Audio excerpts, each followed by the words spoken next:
கர்த்தருடைய பரிசுத்த நாமத்துக்கு மகிமை உண்டாதாக. ஜெபம் செய்வோம்.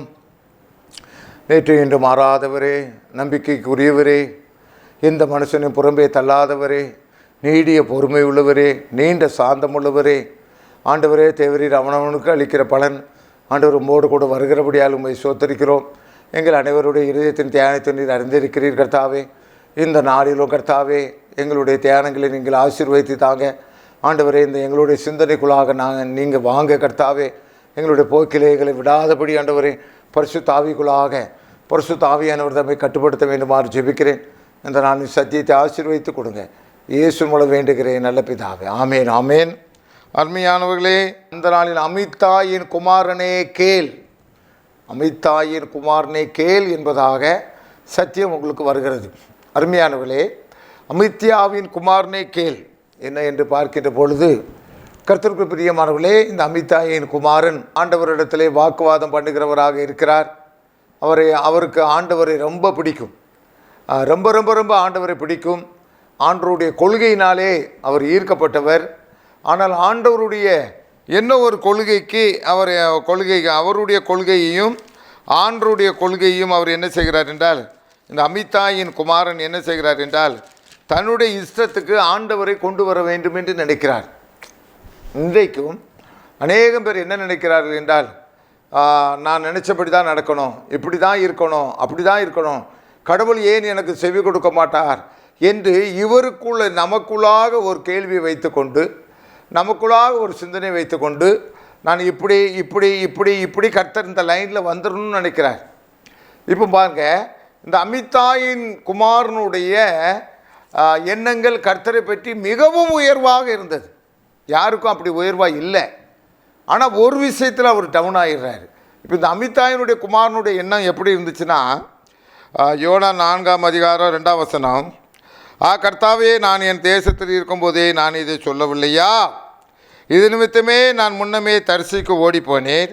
நீர் இரக்கமும் மன உருக்கமும் நீடிய சாந்தமும் மிகுந்த கிருபை உள்ளவரும் தீங்குக்கு மனசாபப்படுகிறவருமான தேவன் என்று அறிவேன். ஐயா, இந்த அமித்தாயின் குமாரன் யோனாவுக்கு ஆண்டவரை பற்றி நல்ல அறிவு இருந்தது. ஐயா, உனக்கு இருக்குதோ இல்லையோ, எனக்கு இருக்குதோ இல்லையோ, அவர் நல்ல ஒரு அதை ஆண்டவரை பற்றி நல்ல ஒரு கணக்கு வச்சுருந்தார். ஆண்டவர் எப்படிப்பட்டவர்? இரக்கம் உள்ளவர், உருக்கம் உள்ளவர், நீடிய சாந்தம் உள்ளவர், மிகுந்த கிருபை உள்ளவர், தீங்குக்கு மனசாபப்படுகிற தேவன். இவர் தான் ஐயா தேவன். புரியுதுங்களா? இவ்வளவு அர்த்தத்தை உள்ள வச்சவர் இந்த அமித்தாயின் குமாரன், இந்த யோனா, இவ்வளவு அர்த்தம் உள்ள வச்சிருக்கிறாரு. ஆனால் என்ன ஆகணுமா? கர்த்தருக்கு பிரியமானவர்களே, அந்த நினைவே அழிந்து போகணுமா? ஐயா, இரக்கம் உள்ளவர்னு ஆண்டவரை உள்ள வச்சிருக்கிறாரு, சரியான ஒரு கோட்பாடை வச்சிருக்கிறாரு. ஆனால் நினைவே அழிந்து போகணும். அதுக்கு என்ன காரணம்? இவர் பிரசங்கம் பண்ணிட்டாரா, அது அழிஞ்சு போகணுமா? தான் நினைத்தது சாதிக்கணும். எப்படி ஐயா? நீ ஒரு மனுஷனுடைய காரியத்துக்கு நீர் அவர் இரக்கம் உள்ளவர், உருக்கம் உள்ளவர் எல்லாம் நினச்சி கரெக்டாக தான் வச்சுருக்கா. நல்ல கோட்பாடு. யாருக்குமே இயேசுன்னு நினைக்கிறோம்.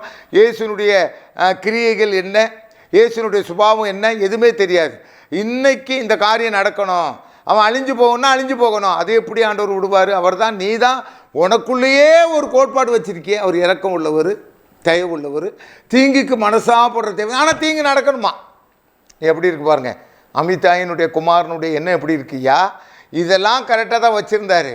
அதனால தான் ஆண்டவர்கிட்ட மெல்ல வராரு. ஆண்டவரே, நான் இதுக்கு தான் ஐயா ஓடி போனேன். ஒரு வகையில் அந்த யோனா பாராட்ட தான் வேணும் சொல்லிடுறாரு. இதுக்கு தான் ஓடி போனேன். நீர் அதை செய்ய மாட்டீர், தீங்க செய்ய மாட்டீர் ஐயா. ஆம், கர்த்தருக்கு பிரியமானவர்களே, அமித்தாயின் குமாரனுக்கு ஆண்டவர் வெளிப்படுத்தினார், பரிதேவியாமல் இருப்பேனோ. இன்றைக்கி அந்த செய்தி உனக்கு எடுத்துகிட்டு வரார்.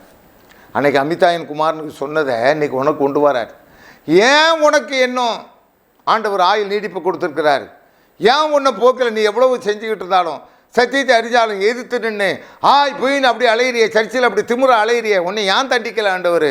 உன் அம்மாவுடைய ஜெபத்தை பார்க்குறார், உன் அப்பாவுடைய மூஞ்சை பார்க்குறார். அதனால் இந்த அமித்தாயின் மகனுக்கு இறங்கினது மாதிரி இவன் தெரியாமல் பேசி கொண்டிருக்கான். அந்த யோனா தெரியாமல் பேசி கொண்டிருக்கான். என்னை பற்றி நல்ல எண்ணங்கள் இருக்கிறது, ஆனால் அவன் நினைச்சதை அவன் செயல்படுத்தணும்னு நினைக்கிறானே. யார் நினச்சதையும் செயல்படுத்த ஆண்டவர் விட மாட்டார். தேவன் செய்வது எதுவோ அது சரியாக இருக்கும். உன்னுடைய வாழ்க்கையிலும் சரி, என்னுடைய வாழ்க்கையிலும் சரி, ஐயோ இவர் இப்படி பேசி கொண்டு இருக்கிறாரே, இவருக்கெல்லாம் ஒரு முடிவு வராது. அது அவர் இஷ்டம் ஐயா. அந்த செடி துளிர்த்து என்ன எவ்வளவு கனி கொடுக்கும்னு ஆண்டவர் தான் ஐயா தெரியும். ஒவ்வொருத்தரையும் ஒவ்வொரு கட்டத்தில் ஆண்டவர் பார்ப்பாரானால், அழித்து போட நினைப்பாரானால் யார் இருக்க முடியும்? இளமையில் விளையாடுற விளையாட்டு என்ன? நான் என் இஷ்டப்படி தான் நடப்பேன், முடியாது. தேவன் பொறுத்து கொண்டே இருக்கிறார். இந்த வருஷமாவது கனி கொடுக்காதா? இந்த வருஷமாவது இந்த பையன் தேரமாட்டானா? அன்றைக்கு பாருங்கள், கர்த்தருக்கு பிரியமானவர்கள் யோனாவுக்கு தெளிவுபடுத்தினார். 1,00,000 பேருக்கு.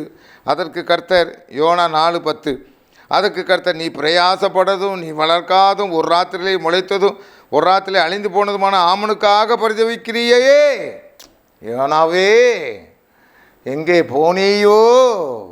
யோனாவே வீணா போனியே, ஒரு ஆமனுக்காக பரிதவிக்கிறியே. வலது கைக்கும் இடது கைக்கும் வித்தியாசம் அறியாத 1,20,000 பேருக்கு அதிகமான மனுஷரும் அநேக மிருகஜீவனும் இருக்கிற மகா நகரமாகிய நினிவேக்காக நான் பரிதவியாமல் இருப்பனோ? இன்றைக்கும் கர்த்தருக்கு பிரியமானவர்களே, என்னுடைய இஷ்டப்படி அமிதாயின் குமாரன் என்ன நினச்சார்னா, இது கடவுள் செய்யவே மாட்டார். அதான் உனக்கு தெரிஞ்சிருக்க, கடவுள் என்ன வேலை சொல்கிறாரோ அதைத்தான் நீ செய்யணும். நீ நினச்சபடி கடவுள் வரவே முடியாது. அவர் கடவுள், அவர் அதிகாரம் படைத்தவர், அவர் அன்பு நிறைந்தவர். அவர் எப்படி செய்வார்? என்னுடைய வாழ்க்கையெல்லாம் ஆண்டவர் தண்டித்து இருப்பாரானால் இன்றைக்கி உங்கள் முன்னாடி நின்று பேச முடியாது. அவ்வளவு வீராப்புகள் உண்டு, அவ்வளவு கோபங்கள் உண்டு. ஏன் கடவுள் இதை நடப்பிக்கவில்லை?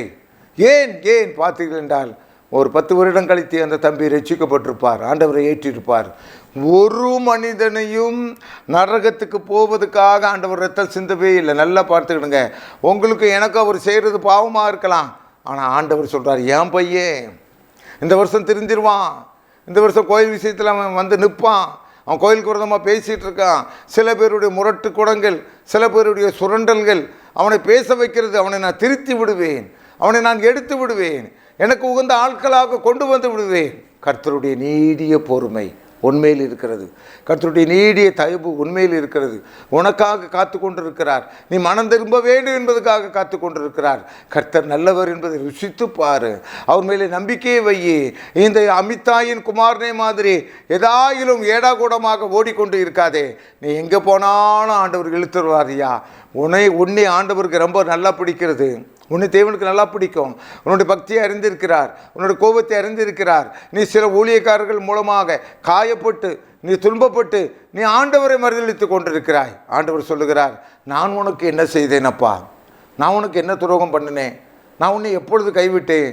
நீ என்னை பார், என் சிலுவையை பார், என் தியாகத்தை பார். நீ மனிதர்களை பார்க்காத. இன்றைக்கு பேசுவார்கள், நாளைக்கு வேறு விதமாக பேசுவார்கள். மனிதர்கள் சுயநலமிக்கவர்கள். என்னை சேர்த்து தான் சொல்லுகிறேன். ஆனால் ஆண்டவர் தான் உனக்காக மரித்தார். இங்கே யோனாவுக்கு அதுதான் சொல்லப்பட்டது. ஒரு ஆமனுக்காக பரிதவிக்கிறியப்பா, உன் புத்தி இவ்வளவு தானா? என்னை பற்றி நல்ல அறிவு வச்சிருக்கா, ஆனால் அவன் கெட்டு போகும்னு நினைக்கிறாயே, அந்த ஊழியக்காரன் வளரக்கூடாதுன்னு நினைக்கிறாயே. சில இடங்களிலே சில காரியங்கள் நடக்கிறது. அந்த இடத்துல ஒரு திருச்சபை இருக்குமானால் அங்கே போய் யாராயிலும் சேஷக்காரங்க அங்கே போய் பிரசங்கம் பண்ணால் இந்த பாஸ்டர் கழுத்தப்படி தள்ளிடுவார். என்னையா ஆண்டவரே கர்த்தாதே. அப்படி நிறைய இடங்களில் நடந்திருக்குது. கர்த்தர் தான் காப்பாற்றணும். அதே மாதிரி இந்த அமிதாயின் குமாரனுக்குள்ளாக எண்ணம் இருந்தது, தான் நினைத்தது ஆன்மீகத்தில் நடக்க வேண்டும் என்று நினைத்தார். ஆனால் முடியாது. தேவன் எல்லார் மேலேயும் பொறுமை உள்ளவராக, இரக்கம் உள்ளவராக இன்றைக்கும் வாழ்ந்து கொண்டிருக்கிறார். அந்த இயேசு கிறிஸ்து உன்னையும் சிநேகிக்கிறார், உன்னை அவருடைய அன்புக்கு அழைக்கிறார். நீ மனிதர்களை பார்த்து பின்வாங்கி போகாதே. உனக்காக மரித்தது இயேசு கிறிஸ்து தான். உனக்காக சிலுவையில் மரித்தது இயேசு கிறிஸ்து தான். அந்த இரத்தத்துக்குள்ளாக நீ வந்து விடு. அந்த இரத்தம் உன்னை கழுவட்டும். அமிதாயின் குமாரனை மாதிரி கோபப்பட்டு தெரியாதே. மற்றவர்கள் மேல் இருக்கிற கோபத்தினாலே இயேசுவை மறந்து விடாதே. மற்றவர்கள் மேல் இருக்கிற குறைகளினாலே இயேசுவை மறந்து விடாதே. இயேசுவை நோக்கி பார். இயேசு உன்னை நோக்கி பார்த்து கொண்டே இருக்கிறார். ஜெபம் செய்வோம். ஆண்டவரே, உம்மை சோத்தரிக்கிறோம், துதிக்கிறோம் கர்த்தாவே. இந்த வேளையிலும் கர்த்தாவே, அமிதாயின் குமாரனுக்கு இறங்கின கர்த்தர் ஆண்டவரே கர்த்தாவே, எங்களுக்கும் இறங்க மாட்டீரோ? எங்களுக்கு இறங்கி கொண்டு இருக்கிறீரையா. நீடிய பொறுமை உள்ளவராக இருக்கிறீர். ஒருவராயிலும் கெட்டு போகக்கூடாது என்பதற்காக நீர்முடைய வரியை கொடுத்து நீடிய பொறுமை உள்ளவராக இருக்கிறீர். என்னுடைய இந்திய தேசத்திலே ஆண்டவரே அநேக பேர் சந்திக்கப்படட்டும். அமிதாயின் குமாரனுங்கள் அநேக பேர் சந்திக்கப்படட்டும் ஆண்டவரே. நாங்கள் உம்மிடத்திலே ஆண்டவரே சைலண்டாக ஆண்டவரே கர்த்தாவே இருப்பதற்கு நாங்கள் பழகிக்கொள்ள வேண்டும். ஏன் என்று கேட்பதற்கு எங்களுக்கு அதிகாரம் இல்லை, அது உம்முடையது கர்த்தாவே. ஆண்டவரே, இந்த நாளில் உம்மை நோக்கி பார்க்கிற ஒவ்வொரு குடும்பங்களையும் வாழ வைப்பீராக, ஒவ்வொரு மனிதனையும் சந்திப்பீராக, பாவத்திலிருந்து விடுதலை கொடுப்பீராக, முன்பக்கமாக இழுத்துக்கொள்வீராக. இந்தியாவில் நடைபெற எல்லா ஊழியங்களையும் ஆசீர்வதிப்பீராக. இயேசுவினாலே வேண்டுகிறேன் நல்ல பிதாவே. ஆமேன், ஆமேன், ஆமேன். அபிஷேக தோட்ட ஊழியத்தின் 20வது ஆண்டு விழா. காலம் ஆகஸ்ட் 18, 19, 20. திங்கள், செவ்வாய், புதன் ஆகிய 3 நாட்களிலும் தினமும் மாலை 7 மணி முதல் இரவு 9 மணி வரை நடைபெறும் இடம் எண் 4 TR மணி தெரு, வஉசி நகர், பம்மல், சென்னை 75. முதல் நாள் கூட்டம் 18ஆம் தேதி. ஆரம்ப ஜெபம் திருமதி டோரா முத்துப்பாண்டி ஐசக். துதி ஆராதனை எஸ் சந்தோஷ் பெல்ஜியா மற்றும் S Joshua Jency. Master S Stein Samuel மற்றும் பலர். சிறப்பு அழைப்பாளர் பி தினகரன் அவர்கள், லதா ஸ்டோர், பள்ளிக்கரணை. வேத பாடம் திருமதி ஜே ரூபி. தெய்வ செய்தியின் தலைப்பு இப்படியுமா அப்படியுமா. தெய்வ செய்தியாளர் சகோதரர் பி சாமுவேல் ராஜ். அபிஷேக தோட்ட ஊழியம். முடிவு ஜெபம் சகோதரன் தா இஸ்ரவேல். உணவு மற்றும் உபசரிப்பு திருமதி டோரா முத்துப்பாண்டி குடும்பத்தினர். 2ஆம் நாள் 19ஆம் தேதி. ஆரம்ப ஜெபம் பி டேவிட் அவர்கள், அனகாபுத்து. துதி ஆராதனை ரெஜினா ஞானகுமார், செல்வராணி மோகன், திருமதி கிருபாவதி. சிறப்பு அழைப்பாளர் சாராள் அவர்கள், அனகாபுத்து ECI சபை. வேத பாடம் டாக்டர் வீணா MBBS, JIP ஹாஸ்பிட்டல். தேவ செய்தியின் தலைப்பு எப்படியோ அப்பப்படியோ. தேவ செய்தியாளர் சகோதரர் பி சாமுவேல் ராஜ் அவர்கள். முடிவு ஜெபம் திருமதி சோபனா ஜோசப் அவர்கள், MGR நகர். உணவு மற்றும் உபசரிப்பு திரு பி டேவிட் குடும்பத்தினர், அனகாபுத்தூர். 3ஆம் நாள் 20ஆம் தேதி புதன்கிழமை. ஆரம்ப ஜெபம் திரு ஜெயக்குமார் அவர்கள், அகரம் தென். துதி ஆராதனை S Santhosh Belgia, S Joshua Jency, master S Stein Samuel மற்றும் பலர். சிறப்பு அழைப்பாளர் சகோதரர் சுதாகர் காலேப் அவர்கள், ராமாபுரம். வேதபாடம் திருமதி கிரேசிதாஸ் அவர்கள், MGR நகர். தேவ செய்தியின் தலைப்பு எட்டுமா கனி கிட்டுமோ கையில். தேவ செய்தியாளர் சகோதரர் பி சாமுவேல் ராஜ் அவர்கள். நன்றியுரை மற்றும் முடிவு ஜெபம் சகோதரர் தா இஸ்ரவேல். உணவு மற்றும் உபசரிப்பு திருமதி அல்போன்ஸ் செல்வராஜ் குடும்பத்தினர். இசை ஊழியம் திரு கிஷோர் அவர்கள். இசை ஊதியம் திருமதி சாராள் அவர்கள், அனகாபுத்தூர். அன்பிற்குரிய கர்த்தருடைய பிள்ளைகளே, இந்த 3 நாட்கள் நடைபெறும் கூட்டத்தில் நீங்கள் தவறாமல் கலந்து கொள்வதோடு, குறிப்பாக குரோம்பேட், பொழிச்சலூர், அனகாபுத்தூர் அதன் சுற்று வட்டார பகுதியில் உள்ள மக்களும் இந்த கூடுகையில் கலந்து கொண்டு இறையாசி பெற்று செல்ல உங்களை அன்புடன் அழைக்கின்றோம். மேலும் விவரங்களுக்கு தொடர்பு கொள்ள சகோதரர் பி சாமுவேல் ராஜ் அவர்கள், அபிஷேக தோட்டம் ஊழியம். செல்போன் 9841089990.